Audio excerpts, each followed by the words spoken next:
Lecture 2.4, the Michelson-Morley experiment. As a review, we saw that by the end of the 1880s, light had been established as a wave, first by Thomas Young through interference experiments, and then by Maxwell on a theoretical basis. Most physicists believe that there must be some kind of medium or ether in space through which light waves can propagate. So the Michelson-Morley experiment was designed to look for evidence of that ether. Again, as a review, if we want to use analogies to try to motivate physics, sometimes that works and sometimes it doesn't. In this case, we'll see that it doesn't. Sound waves require a medium. They require air or material to travel through. Water waves or ocean waves require water to travel through. So the natural thought would be that light waves also need a medium. Okay, so the idea was that this hypothetical substance, the ether, pervaded the whole universe. So if we imagine our solar system with the sun and the earth orbiting around the sun, the ether must pervade our solar system. So as the earth is moving in its orbit around the sun, it must be moving through this ether. So the orbital velocity of the Earth around the sun is around 29.8 kilometers per second, which is about 1/100th% of the speed of light. So the question is, can we detect the effect of the movement of the Earth through this ether on the speed of light? So let's remember the stream example we did earlier in this class. So water is flowing down the stream with a velocity u. A swimmer tries to swim across the stream and then directly back, and then upstream and then downstream. And we saw that those two paths don't take the same time. It's faster for the swimmer to go straight across and back than it is to swim upstream and then downstream. So this is basically the idea behind the Michelson-Morley effect. So if we shoot a light beam perpendicular to the motion of the Earth through the ether and then parallel to the Earth's motion, we should see a timing difference between those two scenarios if light acts according to Galilean relativity. Okay, so Michelson and Morley devised an interferometer to look for very small variations in the travel time perpendicular to the motion of the Earth through the ether and parallel to the Earth's motion through the ether. So here's how this works. You take a light source, you send a light source into a partially silvered mirror. This partially silvered mirror breaks your original light beam into two light beams.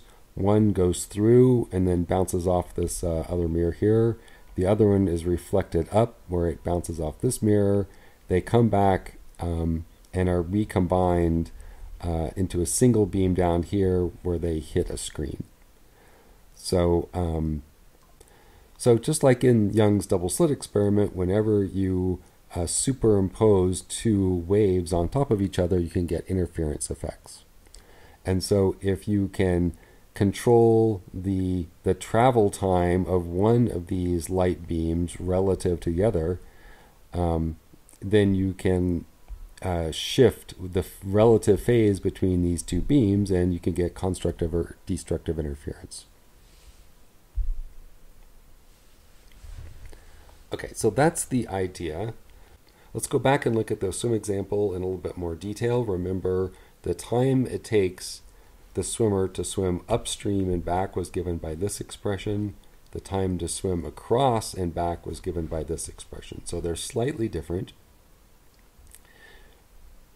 We can simplify these expressions a little bit because, for us, the velocity of the hypothetical ether is much less than the speed of light. So remember, it was 0.00001 times the speed of light. So since u is much less than c, we can simplify these expressions. So we'll use a Taylor series approximation and use use this fact that 1 minus x to the nth power is approximately equal to 1 minus nx. That should say approximately equal. So the assumption here is that x is much less than 1. Okay. So let's look at the first expression, the time it takes the light to go parallel to the ether, or the swimmer to go parallel to the current, was given by this. We can write this expression right here as the quantity 1 minus u squared over c squared to the negative 1 power. U squared over c squared, you know that u over c is much less than 1, so therefore u squared over c squared is much, much less than 1.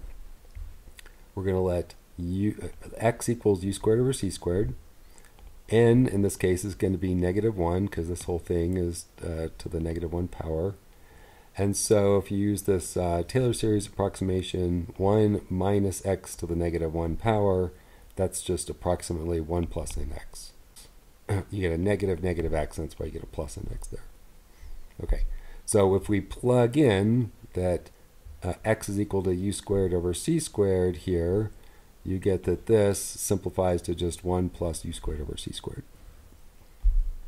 All right, now we're going to approximate this expression.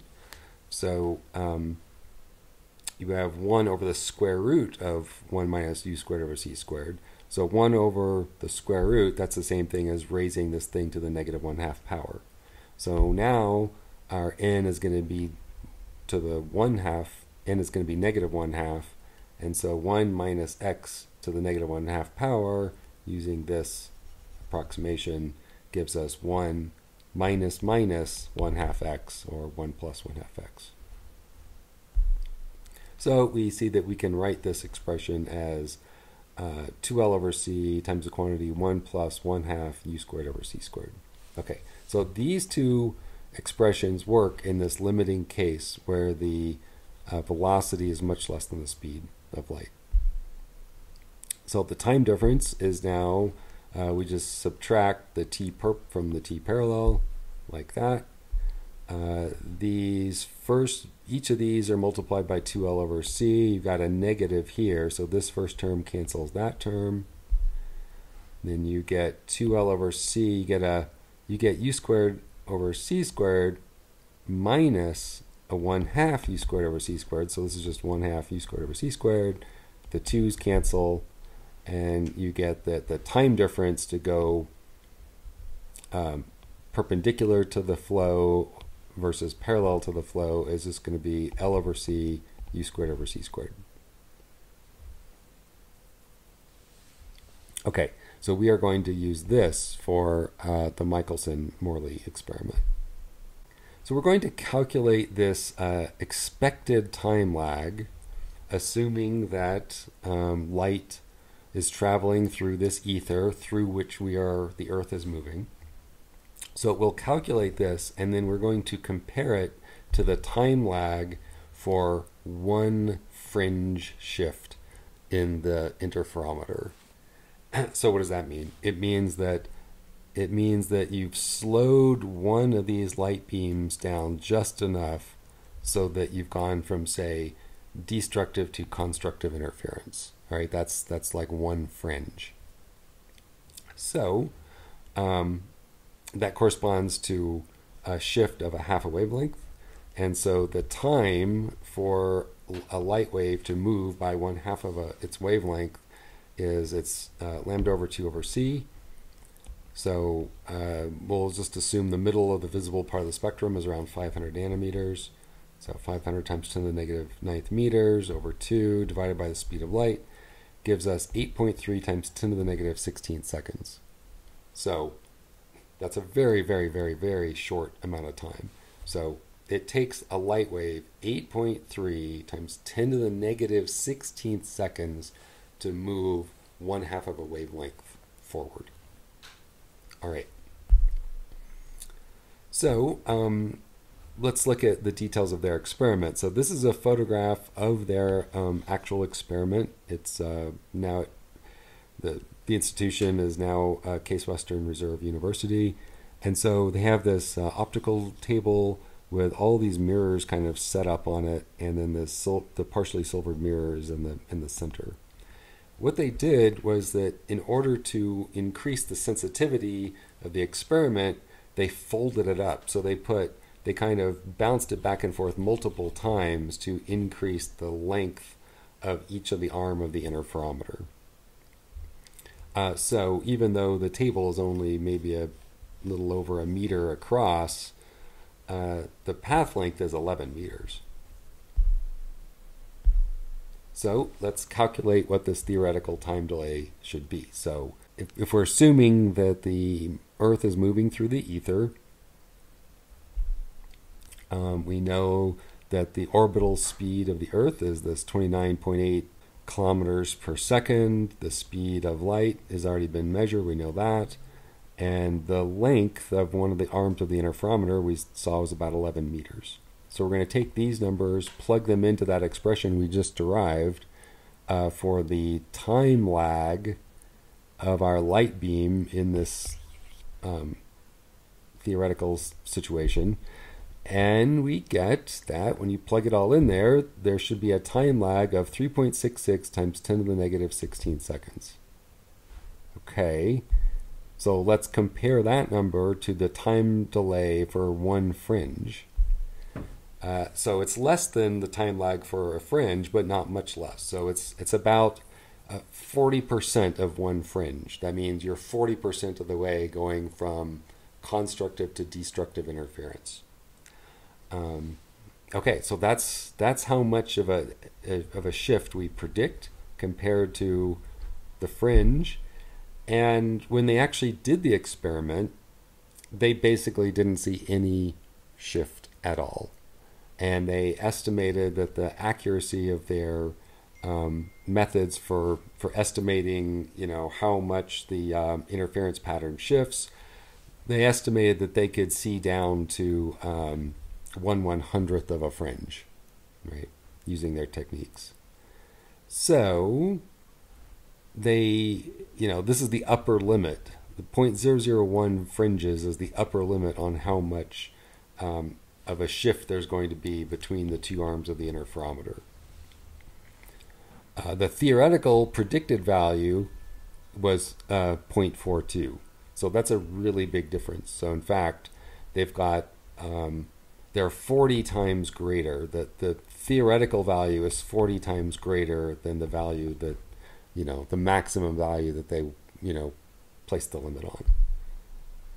So, bottom line, this is in their words. This is from their paper that they published in 1881. They said, the interpretation of these results is that there is no displacement of the interference bands. The result of the hypothesis of a stationary ether is thus shown to be incorrect. Okay, so this is again called the most famous negative result in physics history, right? They got a negative result, but it had profound implications. So to explain it a little bit better, their experiment should have detected an ether drift velocity down to only a few kilometers per second.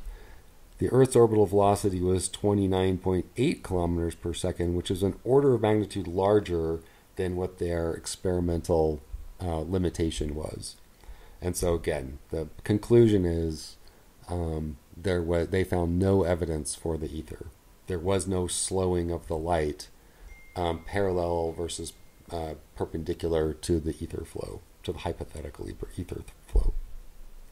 So their experiment has been repeated many times. And so over the next, 50 years, here's some results of other experimental approaches. And so instead of a signal to noise ratio, they don't have a signal, but they have a theoretical value, right? So their theoretical to noise ratio was 40. The larger this is, the more convinced you are of the result.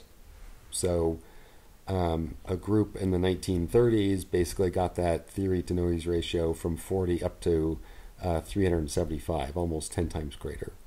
So in each one of these experiments, there was no evidence of an ether drift. So what do you do with that? Well, their experiment suggests that the ether doesn't exist.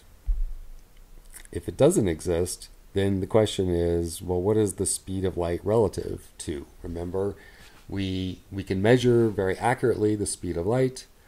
We have a theoretical prediction from Maxwell that says the speed of light is 1 over the square root of mu naught times epsilon naught. But what is that value relative to? One theory that was proposed was that the speed is relative to whatever emitted the light wave. And so this so-called emitter theory was experimentally ruled out later by particle accelerator experiments.